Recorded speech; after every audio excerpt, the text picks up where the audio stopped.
Adam Booth out here with Upshift Online. We just spent the day riding the 2016 Honda African Twin DCT. DCT, in a roundabout way, means automatic transmission. There's not a shifter, there's not a clutch lever, but there are lots of modes to choose how you want to ride the automatic transmission. There's a normal drive mode, kind of like getting in your car, dropping it in drive, cruising up and down the street, super casual. But much like a sports car, there's 3 S modes. Those 3 S modes determine how much sport or acceleration or aggressiveness you want. So as you choose those different levels, the bike stays higher in the gears, shifts later, downshifts earlier for more aggressive riding. However you want to ride, this bike's kind of amazing. It chooses for you and does a lot of thinking. It's hard coming from a background of trials and dirt bike riding and hard enduro to get on a bike without a clutch lever, without a shifter, and to feel comfortable riding around. And you have to learn to trust what it's doing. Every time I get on the bike, I reach for the clutch lever. Every time I slow down into a corner to creep around, I'm looking for a clutch lever. So it takes some getting used to. So the Africa Twin has more choices than most people probably know what to do with. The dashboard is literally full of lights and buttons, and there's switches. So there's also a thing called torque control. There's 3 settings and a completely off. So the torque control is a lot like traction control. Even on the asphalt, if you get on it real hard, it limits the amount of power to the rear wheel. It's not set up to spin any ratio faster or slower than the front wheels turning, but it really just limits how hard the power is hitting the ground. And if you're on loose dirt and you have it on the number 3 setting and you twist the throttle, the thing barely moves and it sputters and it doesn't let you get crazy. So on top of having a drive mode and 3 sport/S modes of aggressiveness, you can also switch between automatic transmission and manual transmission on the fly. There's a little button next to your throttle hand. So once you go to manual, there's a little toggle switch on your left hand for upshift and downshift, which is pretty cool. So if you just want to ride in first or leave it in second, it works really well, especially when you're riding in the dirt and some technical sections.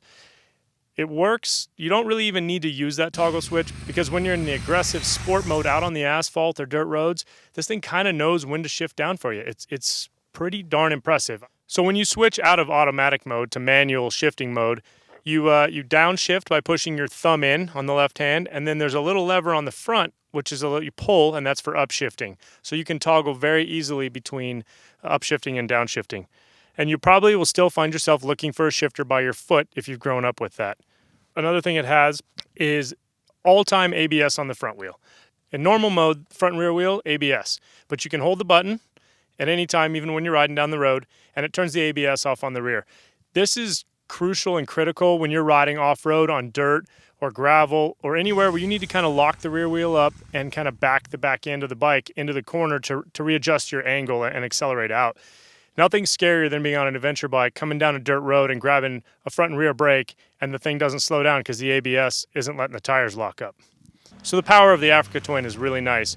Because it has so much electronics controlling it, you can decide how you want it to ride. You can be aggressive with it, you can make it sound throaty and mean by choosing different modes, or it can be ultra smooth and you can drive it like a grandma. Just let it be in D mode, idle down the road, dirt road, rocks, just barely turning the throttle. It kind of shifts smoothly.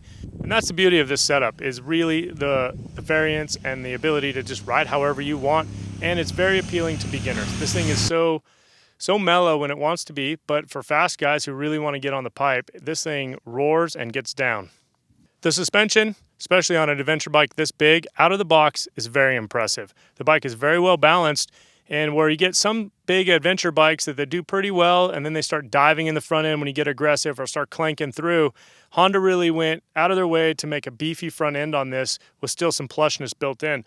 So you can get a little rowdy, you can hit G-outs without worrying about just slapping the stops and your wrist on fire. In general, the suspension is great all around. It's balanced, the spring rates are perfect, and it's going to work for a lot of people, and a lot of different sizes and a lot of different styles. So the Africa Twin is an amazing off-road bike. It does an amazing job. We've talked about how it does in the dirt, but out on the street, it does just fine. It gets you from point A to point B. It's smooth, it's comfortable, has a small little windscreen. But in comparison to like a BMW GS, those things are amazing on the street. They're smooth in the corners. This thing is way more geared towards the dirt. Like an 1190 KTM, these things are geared towards dirt. Yeah, you can cruise on the street. Yeah, it's decent. But in reality, this thing is an adventure bike made to go some street, lots of dirt, and lots of off-road.